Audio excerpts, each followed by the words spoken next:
From birth to about grade 3, the brain is wired to learn how to master the reading skills. And then from grade 3 on, from about age 10 on, they then read to learn. Literacy is a big issue for some of our children because, as we all know, if you can't read, it's hard to be successful anyplace else. If we don't master learning in these early years, these children are at tremendous risk of not being able not just to read and comprehend, but apply what they've read to history and math and science. We have to master reading in these early years. There's no other option. Literacy is tied to a lot of the ills in our society, drug abuse, teenage pregnancy, truancy, alcohol abuse. If a student is not able to read by the 3rd grade, they are 4 times more likely to drop out of school. We're looking at children who come from neighborhoods where you may have half the adults without a high school diploma. And children who have, in some of our neighborhoods with extreme poverty, 79% of those households earn less than $13,000 a year. Many of them come from homes whereby they have to be the adult in the house. Some of them have to get up, get breakfast ready, get their siblings dressed, because mom is a single parent and many times she has gone off to work already or she's sleeping because she's worked overnight and she's tired. So it requires a lot of them as an elementary aged child. There are states that use the literacy score of 3rd graders to project prison construction. That there is a strong correlation between those kids who can't read in the 3rd grade as to what their future is going to be like. That's chilling. And so if they are not reading on grade level, instead of a dormitory room being built for them, someone's building a jail cell. We are working with a school right now where 61% of the children from pre-K through grade 2 are not reading on grade level. What are the chances for those kids if we don't come in and stand with them and say, we're here to make sure that you master this? We don't have an option.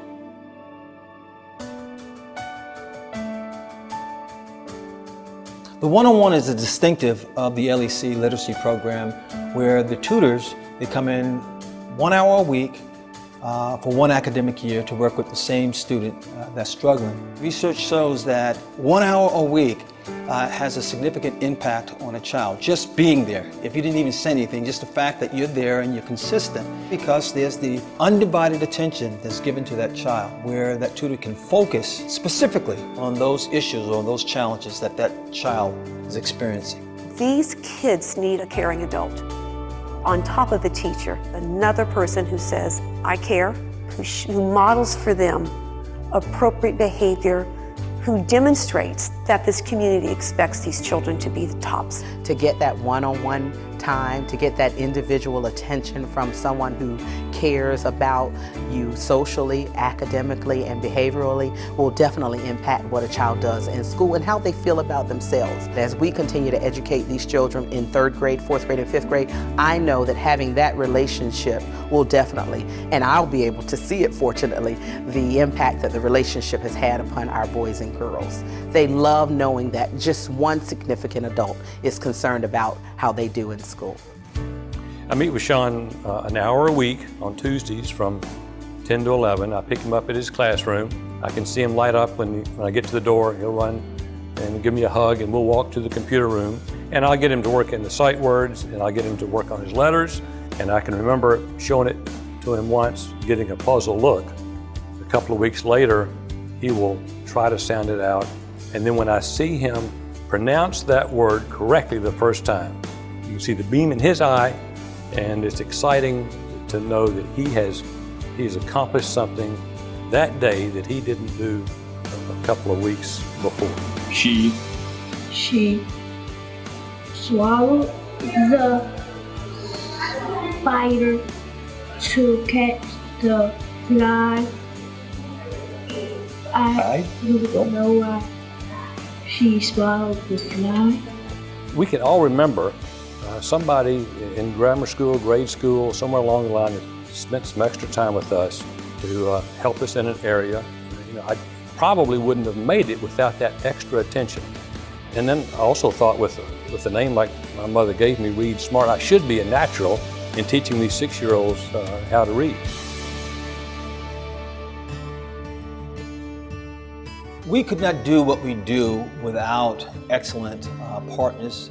Norfolk Public School, the United Way, many of the area banks. We've cultivated an excellent relationship with other corporations. The church, the city of Norfolk, has been extremely supportive. EVMS and many, many other organizations. And our newest partnership is the Norfolk Police Department. What we were looking for in the Norfolk Police Department was a way to partner with somebody to allow our officers to be seen in a different light. Too many times we go into neighborhoods and we're seen as the enforcers. We come in, we arrest people, sometimes we have to break up domestic disputes between family members, and they never get to see us in a helping or mentoring role. People don't know us, and there's often a fear of the unknown, there's a lack of trust. So getting to know people, not just kids, but the residents in those neighborhoods on a more personal level, kind of takes away some of that mystery and helps to build trust and build those relationships that we as the police department should build with our communities. We're all in this together, and the police departments work for the community, and they're a part of the community. And as long as we fight the idea of a separation and become more relaxed and interested in the welfare of each other, then it's a natural process. There was a lot of people that touched my life, a lot of teachers that touched my life when I was coming up. And so as a resident of Norfolk and as a product of that school system, I think this gives me a wonderful opportunity to provide some great opportunities for kids in our communities. This is personal to me. Having grown up myself in the inner city, I was one of those kids that had a difficult time reading, learning phonics, and as a result, I was placed in a special class. I was in a program such as the program that we're currently doing.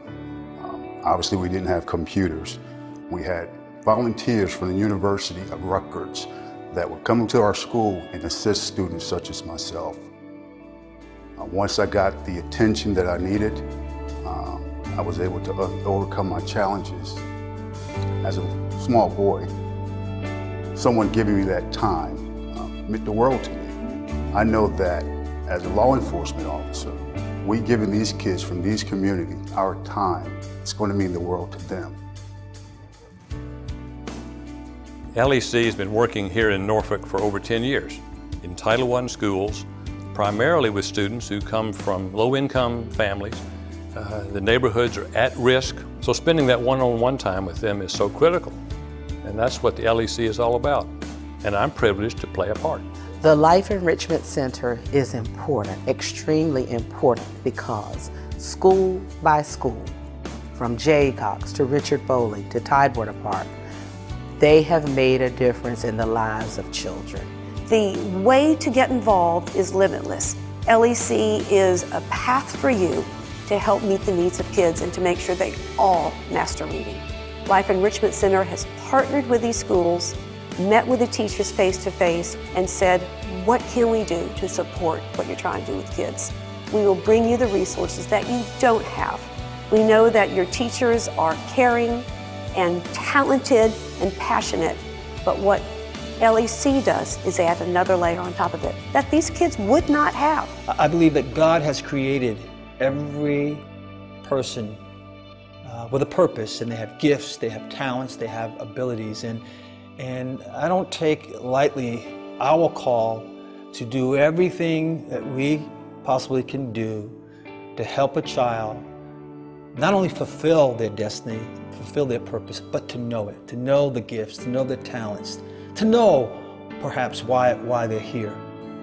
If one child is changed as a result of this, to me, is worth it all.